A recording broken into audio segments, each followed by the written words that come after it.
Now, I promised I was going to continue from where I stopped, from the last series where I was talking about how to stay motivated all the time.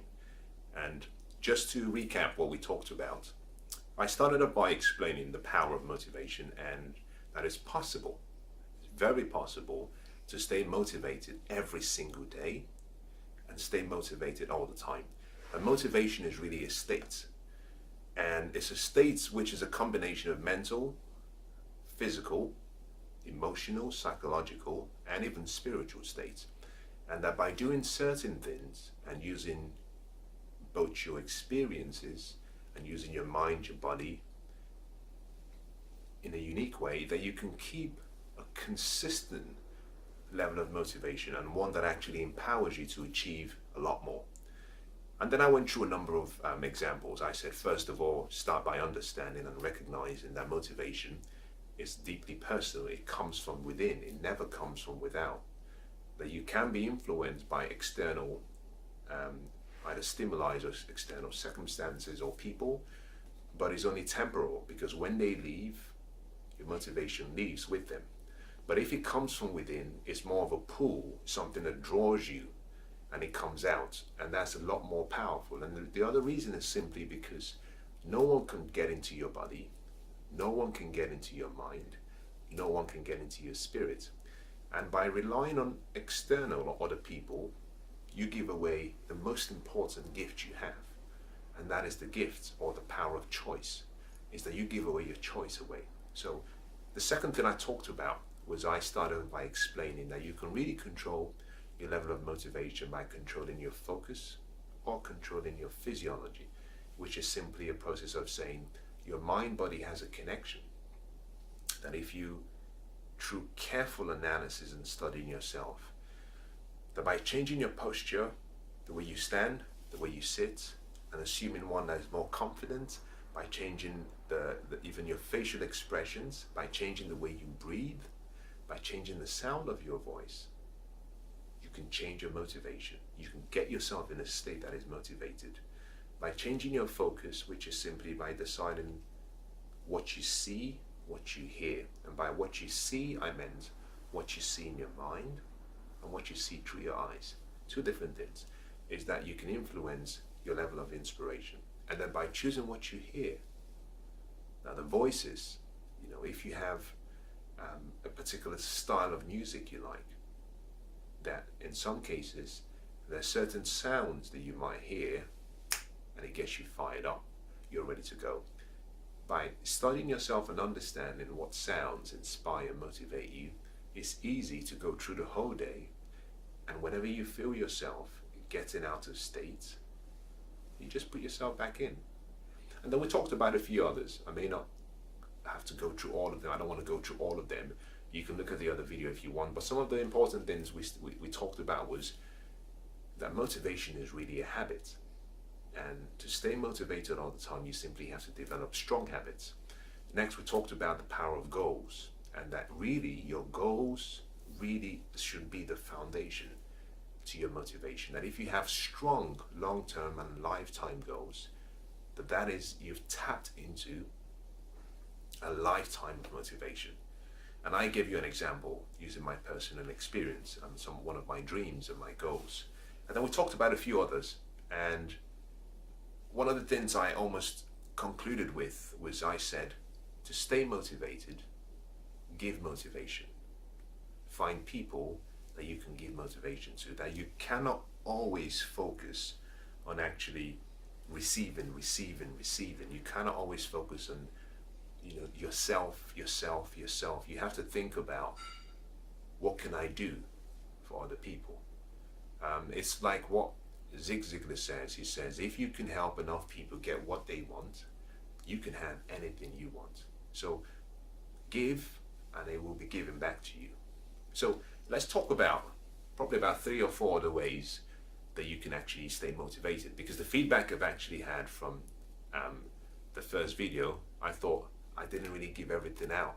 I should have given a little bit more. Now I cannot give you everything, and the reason is simply because there's just too many, and I'm giving you examples, and I'm giving you principles and tips and ways, that I've applied in my life that I continue applying every day. But as I change, because as I grow, my desires change. As I grow, I find new ways because I'm a changed man. I like what I believe it was Benjamin Franklin said, that he says, I have no respect for a man who is not wiser today than he was yesterday. So in the same way, every day I'm growing. And the more I grow, the more I learn more about myself. And the more I learn more about myself, the more I realize that some things work and some perhaps could be even made better. Right, so let's talk about some other items that you can use to keep you motivated all the time.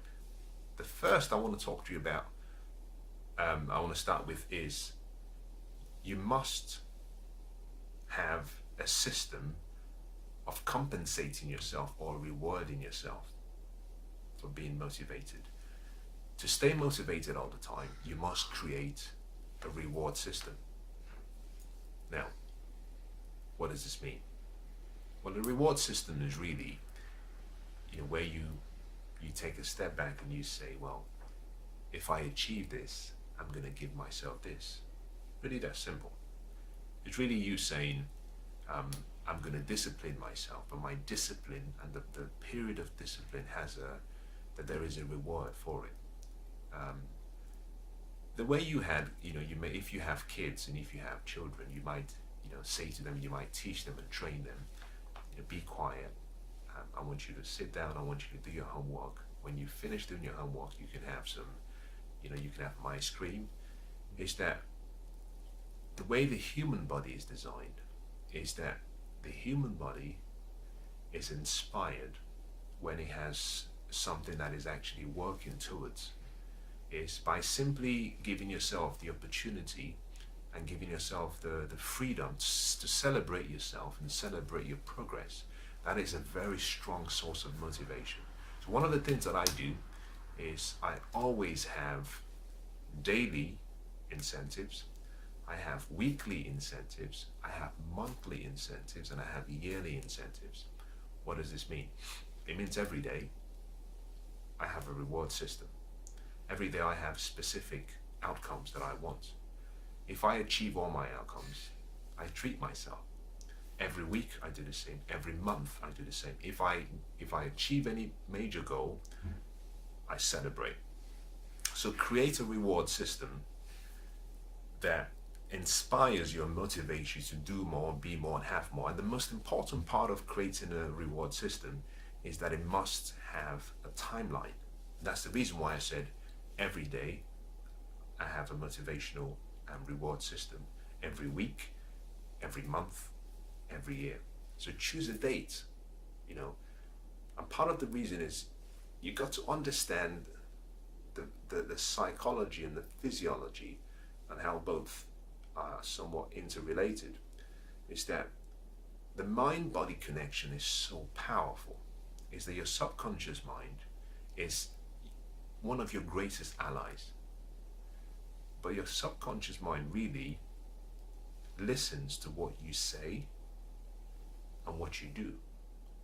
Now, one of the reasons why you want to put a timeline is because you want to give it a fixed boost of energy to say, okay, it's not going to be somewhere in the future.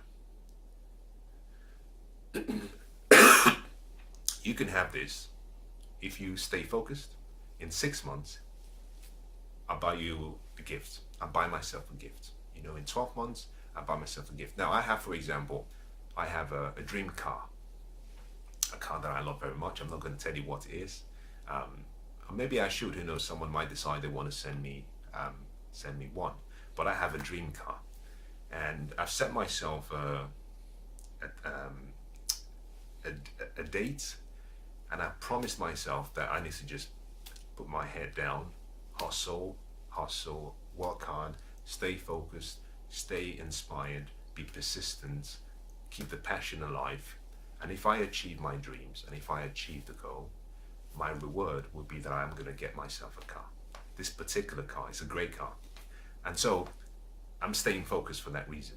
Now I find that actually my level of motivation is like I'm like the Terminator. It's like because I have it, I have a vision of what I'm going to get for working hard. I'm ready to pay the price. Now, this is why it's so. This is why it all makes sense. Sacrifice is something we all have to do. Sacrifice really is giving up something of some value for something of much more greater perceived value. Now, with sacrifice, there is a promise, but there is a price. Part of the reason you choose a reward system is simply because that if the reward system is big enough, is juicy enough, is exciting enough, that it will pull you through all obstacles, it will pull you through all challenges, and it will get you to the finish line. And one of the things that happens when you decide you're going to sacrifice something is if you make the promise of the future, if you make the picture of what you're going to get, if you make it bigger, if you make it brighter, if you make it juicy, is that it's a lot easier to pay the price. It's a lot easier to sacrifice to make sure you achieve what you're dreaming of achieving. So I guess that's a long explanation, but I hope you understand what I was trying to say. In summary, if you want to stay motivated all the time, look around you, dream into the future, think about things around you, just keep yourself in a state where you're constantly intrigued, inspired by a reward that you're going to get. I think it will be very helpful. Now, let's talk about the second one. You can tell I'm getting all excited with having a reward system. Let's talk about the second one. Now, the second one really is dreams. Is that there is something magical that happens when you dream. And by dreaming, I'm not referring to what happens when you have too much to eat or you have too much to drink. I'm not talking about what happens when you watch a scary movie and then you wake up in the middle of the night and you're all sweaty. No. I'm talking about the deliberate and conscious way of allowing your creative imagination to design, to create, to build, to see something in the future that you want to experience. By dreaming, I'm talking about using your mind and seeing through your mind's eye, seeing yourself in the future, being, doing, having, experiencing whatever you want. It's really a process of creatively designing the future you want and actually bringing that future into the present so you can do something about it. Now, why is it important? Now, I'm not referring to small dreams. You need the kind of dreams that move men's bloods. By men, that could be men or women. I think there's a quote that says, a dream should be powerful enough that it stirs men's bloods. So whenever I use the term and I make reference to a quote, I'm not being gender specific. So don't send me emails, don't send me tweets, don't send me Facebook comments about me referring to men. I'm just really quoting someone else's quotes. Now, maybe what I might do is actually start paraphrasing so I can actually dissect it, but it almost takes away the strength of the quote. But don't get too excited about being gender specific. The point I'm making simply is, if you can dream, and you can dream big, is that the quality of your life and the level of motivation you have will always be in proportion to the size of your dream. Is that if you dream big, you're going to behave big. Now, if you look through all of history, everyone who's achieved greatness, everyone who's achieved incredible levels of success, everyone who's achieved the highest level of recognition have been those who were able to dream. In I can't remember the exact year, but the Apollo 11 team that actually went to the moon, Neil Armstrong and his team, had a dream. The dream really started when President Kennedy, you know, got together his inner circle of advisors and inner circle of mentors and people who were distinguished as the best minds at the time. And he came up with this statement that we are going to put someone on the moon within 10 years. Now, that was a dream too far. That was a dream way beyond what they could actually achieve in reality. But what happened? You see, this dream created this level of inspiration, this level of motivation across the whole country that people started to believe it. And one of the ways that you can change your life is by changing what you believe.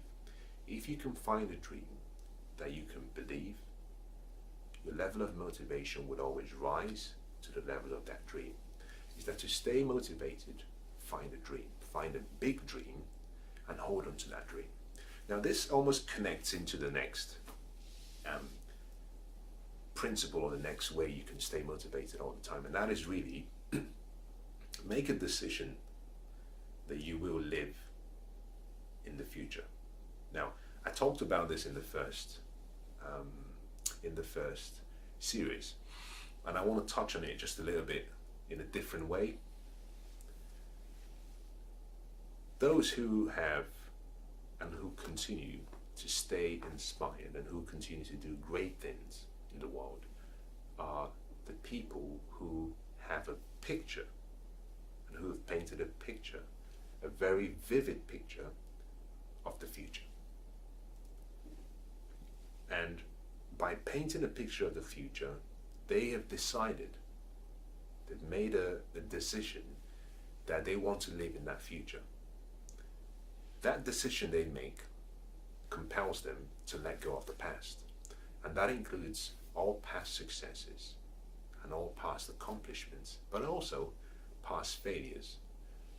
You must, to stay motivated all the time, you must let go of your past, especially when it's a past that doesn't serve you. I have met countless of people who are still living in the days of their past. They're still holding on to memories and experiences and events that happened in the past. And in some cases, that has limited them. I've also met people who have decided to hold on to their victories and successes of the past. That has actually stopped them from becoming all they could be. You have to let go of your past. You see, because your past does not signify your future. If you've failed, if you've made mistakes, if you've perhaps done things that perhaps you would want to forget, guess what? Every new day is a turning point. It simply means you flip the page. You can choose to let go of the past and look towards the future. Your motivation is always in proportion to where you're looking. You see, to really stay inspired and stay motivated, your eyes must be fixed in the direction you want to go. It has to be. And if your eyes are fixed backwards, fixed on the past, you can't move. Your motivation is really movement, it's motion, it's drive, it's achievement, it's accomplishment. To do more, to have more, to be more, you must be looking in the direction you want to go. If your direction is faced towards the past, you can only move towards your past. Now, what is really sad about choosing not to look towards the future is every time you hold on to your past, you sacrifice the destiny that it awaits you in the future.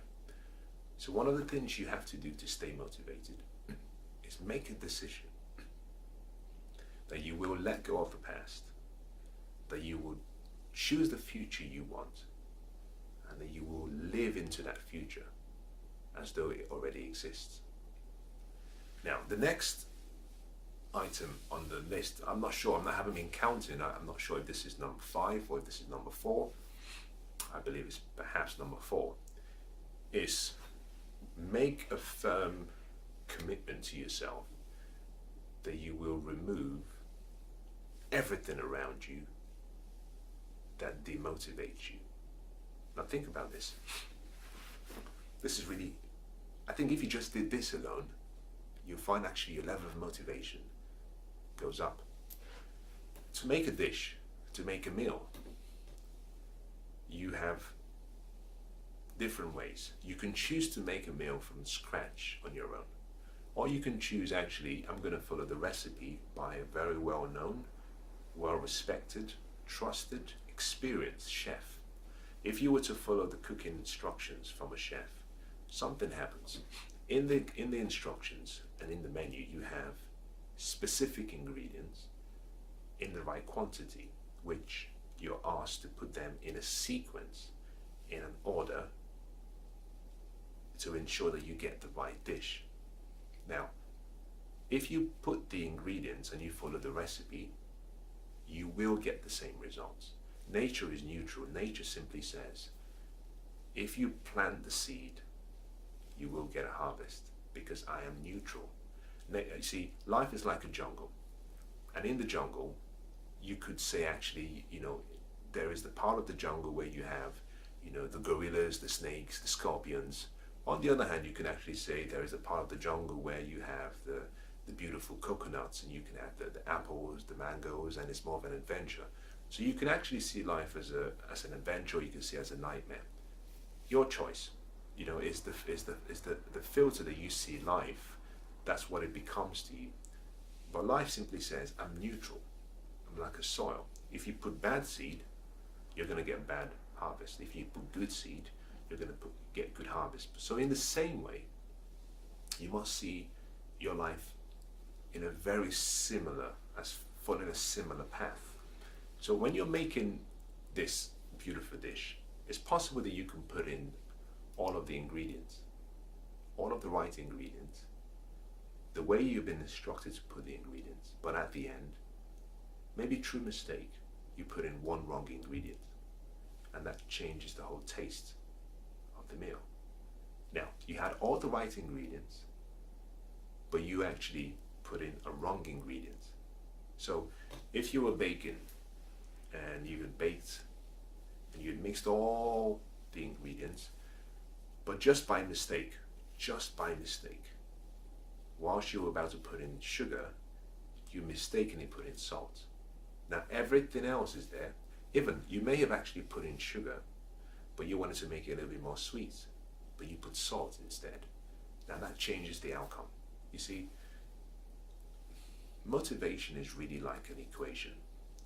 There are component parts. If you add the right component parts, you get an outcome. If you remove one part, it changes the outcome. If you put in the wrong part, it changes the outcome. So really in this principle number 4 is really keep everything that doesn't motivate you away from you. That includes things such as people, that includes things such as pictures, that includes things such as sounds, that includes such as words, anything. Just think about anything that doesn't motivate you.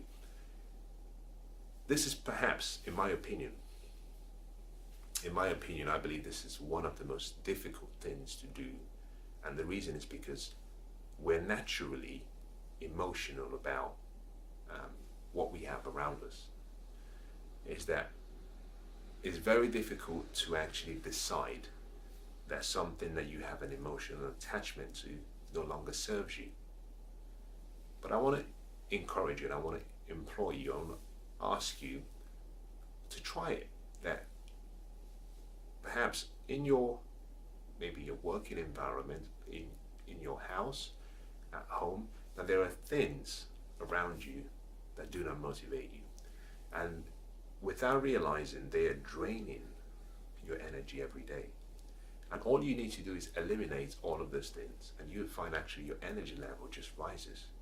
That in some cases it's not about trying to find more things to do. It's really about decluttering what you have around you. You see, because what's around you will change your focus. And if it changes your focus, it will change your feeling. Now that can actually go let me explain how interesting this is.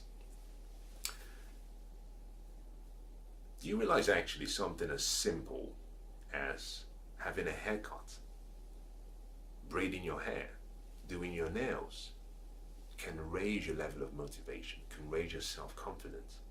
Something as simple as a haircut, doing your nails, can raise your confidence, can raise your motivation. Now, if something so simple can raise your motivation, then think about the impact all the other things that are not motivating you are having on you, sucking your energy every single day. So my recommendation to you is just take some time, look around you on a daily basis. It could be what you wear, it could be the way you dress. It doesn't motivate you, it just depresses you. Did you know actually that if you work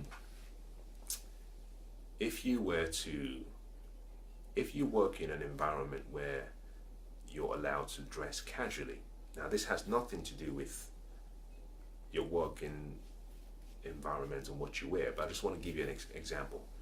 If you work in an area where you're allowed to dress very casually, the day you actually put on a suit, a jacket, or you put on a tie, something happens. You change. It's that the way you behave, your behavior changes. It changes to suit the way you perceive yourself. You see, you would always act in accordance with how you see yourself. By wearing something that is actually very presentable and formal, your behavior starts to change to suit or to adapt to something that is formal. The same thing happens in all areas of your life. So what I want you to do is go around your house, go around your work, and just ask yourself, what do I have around me? That's all you need to do. Make note of everything you have around me, and then capture it, document it in a journal, and give it a day. Just forget it for a day. After a day, go back, pick up the journal again, and just go through each and every item and really ask yourself, if I got rid of that, would it affect my motivation? If I got rid of that, would it affect my motivation? Now, I did this in my life. The results, incredible. Incredible. Now, that went as far as people. I'm being very honest.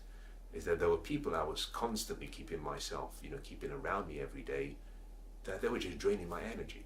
They had, negative personalities, and everything is all doom and gloom. Just by getting rid of those voices, I just found actually I was inspired. Just by getting rid of those people. I went through my wardrobe, I looked at, items of clothing that it didn't make me feel sexy enough. Forgive me for using that word, but it didn't make me feel confident enough. Got rid of it. I went through my living room, I went through my room, I looked at items I had, furniture I had, anything that really didn't motivate me or inspire me, I got rid of. And I found just by getting rid of the things I had around me, and even the thoughts I had inside me, that my inspiration and my motivation level increased. So try it.